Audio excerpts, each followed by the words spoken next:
Hi, my name is Rachel and I am here with Naya today, and we are going to be demonstrating to you a dead bug exercise. So we're going to go through 2 regressions of the movement.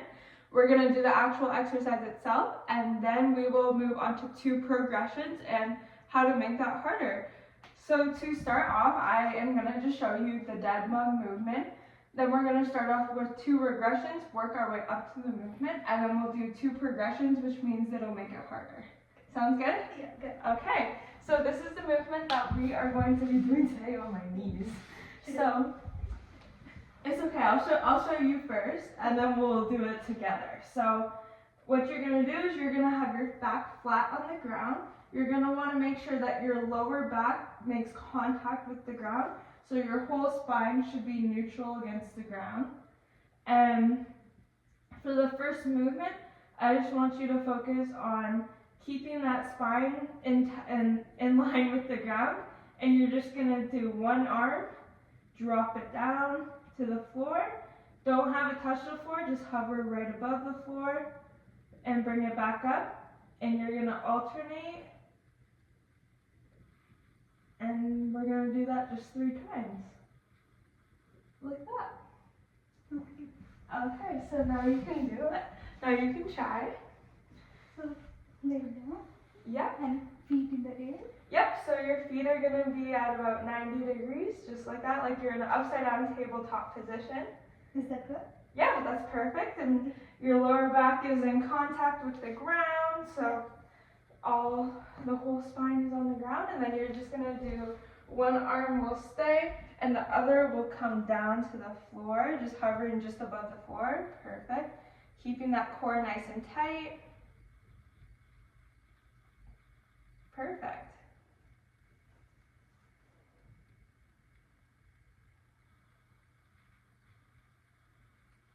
Perfect. So we'll move on to our next regression now. So you're going to be in the same position, and instead of moving your arms, you're going to keep them straight just like that. Your back is going to still keep contact with the ground. And what you're going to do, one leg is going to stay the same where it is, and the other one, you're going to take your heel and tap it to the ground. So instead of that movement, you're going to keep your leg in the 90 degree, but just drop the foot. So I can show you actually real quick.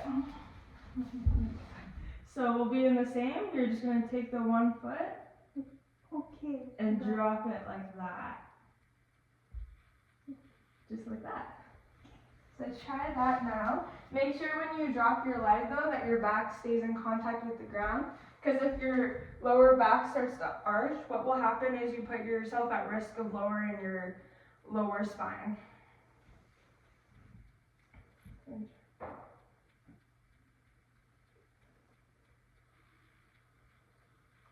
Yeah, that looks good. You're pro.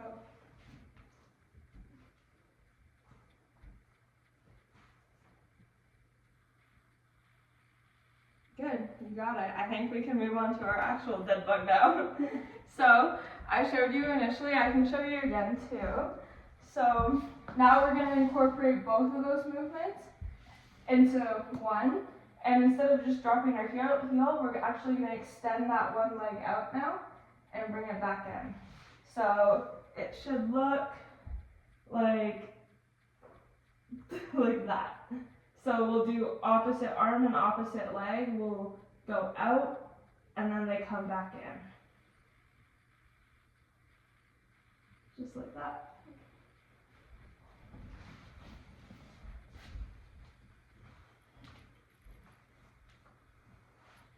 There, you got it.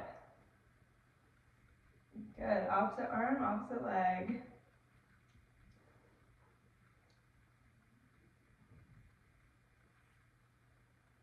Perfect, just like that. And you're keeping contact with the floor the whole time with your back, which is perfect. Engaging that core. Perfect, you got it. So we'll go on and make this exercise just a little bit harder.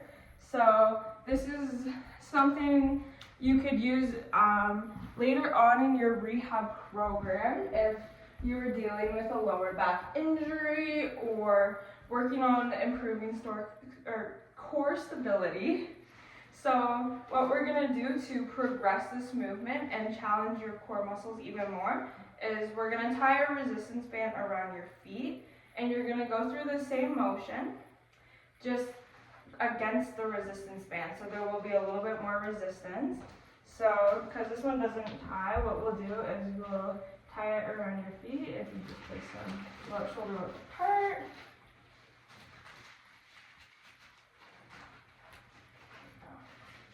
And we'll just tie it like this.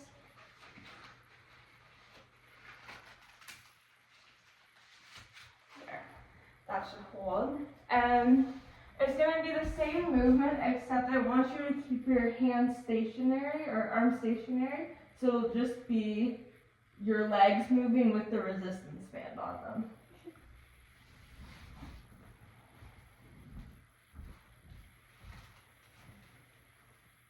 Good. Perfect. So this will challenge your core muscles a little bit more since you have some resistance going against your legs. Your back is still neutral with the ground, which is awesome.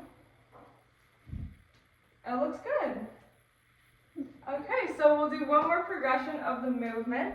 I'm gonna take this off of you here. You can relax while I untie it real quick.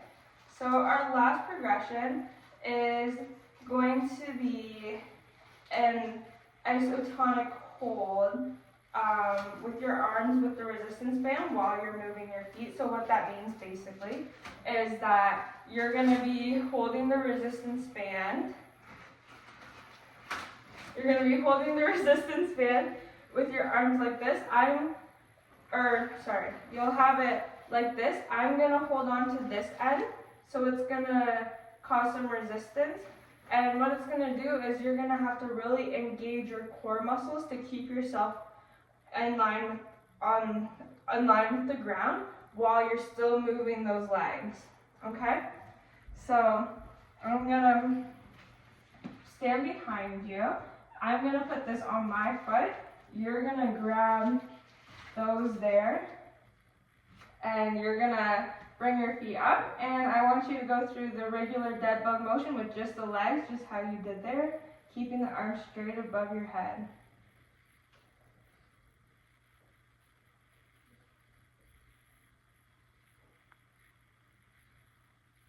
Perfect, you got it. Looks great. And just do one more, and there. Here, I can take that from you. Perfect. So those look great. How did they feel? Good. Yeah. So that is our demonstration of the dead bug exercise. Going through our two progressions, and the exercise itself. So thank you, Naya, for being in my video. And yeah. Welcome to part 3 of my video. So I chose to do a dead bug exercise because it is a core stabilization exercise, and although it might not be the most functional, as in you're not laying on the ground every day and swinging your arms up and down, it's an exercise that requires extensive control of your whole core. So that means you're using those deep core muscles to keep your pelvis and your low back flat on the ground and prevent it from lifting up during the exercise. This is an exercise that can be utilized in various different stages during your rehab program. So, for example, if you're in early healing stage or demolition phase, you can use this to treat in a quadrant or a joint away. So, example, if you're dealing with someone with a shoulder injury, it might be too early to actually start treating the shoulder itself. So what you could do is use a dead bug and use a regression of the dead bug, so you're not using the arm portion. You can keep the arm straight, just like at 90 degrees right here. And as I showed in my video earlier, you can just drop the heels down to the ground. So you're still engaging those core muscles and creating core strength, but you're not putting that shoulder at any further risk of inflammation or putting it at risk of any further injury. For example, if you are dealing with maybe an upper extremity injury or even a lower extremity injury, it is something that is a great exercise where you can have regressions or progressions to either remove the arm portion or leg portion, and you're still engaging that core and working those deep core muscles.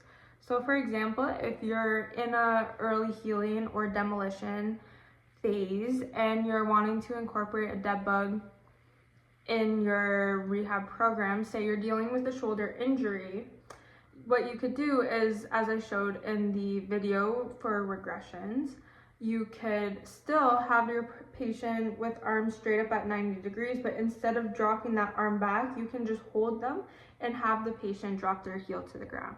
That way their core is still engaged, so later on when they're further progressing in their rehab program and they're moving on to the mid or late healing, they have that core strength, so that then when you say maybe you want to have them start doing rows, they still have that core stability to be able to engage their core through that exercise as well. It is also a great exercise for patients who have an anterior pelvis tilt and are trying to work on building that core strength or stability to bring that pelvis back into a neutral position.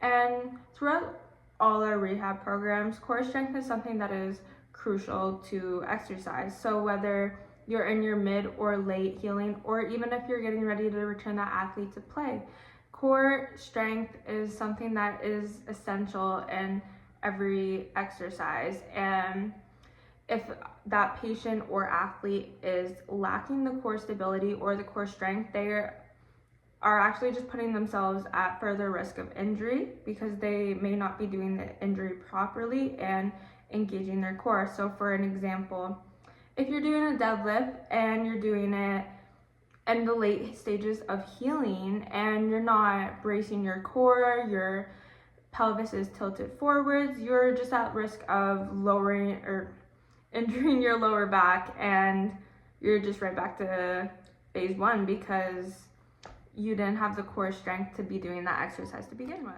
Now touching on the regressions and progressions that I specifically showed in my video earlier, when can they be used and what phases of healing would you want to use them in? So starting off, our first regression was having your hands straight up just at 90 degrees, legs also 90 degrees, and you're just dropping that one arm back and keeping your core and pelvis in line with the floor, not allowing it to lift up. So when would you want to use this? During early healing in the demolition phase would be a great time to use this exercise, especially if your patient doesn't have that core stability or that core strength, and when they drop their leg, their lower back is picking up from the ground. So if you do see your patient, if you have them just do a normal dead bug and you notice that their low back is coming up off of the ground, they're actually putting themselves at risk of injuring their lower back. The next regression is a little bit more challenging than just dropping the arms down, but it is still a step down from a regular dead bug. And it is still holding your arms at a 90 degrees, but instead of dropping our arms, we're gonna keep them stationary and we're gonna drop one leg or one heel, keeping our knees bent at 90 degrees, and just have that heel tap down to the floor.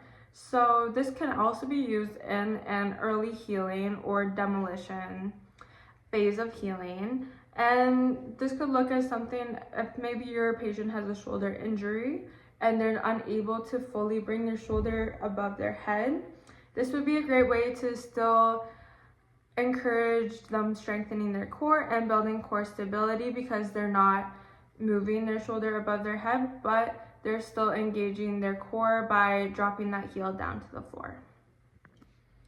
Your typical dead bug is an excellent exercise to use during the remodeling phase, so if your patient is in mid or late healing, because it's a bit more of a strenuous exercise that is applying more stress and strain on the core, getting it ready for that later stages of healing and return to play. To progress up from our typical dead bug, as shown in the video, you can add that small resistance band around your patient or athlete's feet, and this is going to progressively make the athlete or patient work harder and force them to use those core stabilization muscles as there's more resistance going through the motion around their feet. So this exercise is great as well in the mid or late healing phase, so our remodeling phase, and it is just progressively adding more resistance onto that just typical dead bug, just getting that athlete ready to return to play and continue to build core strength.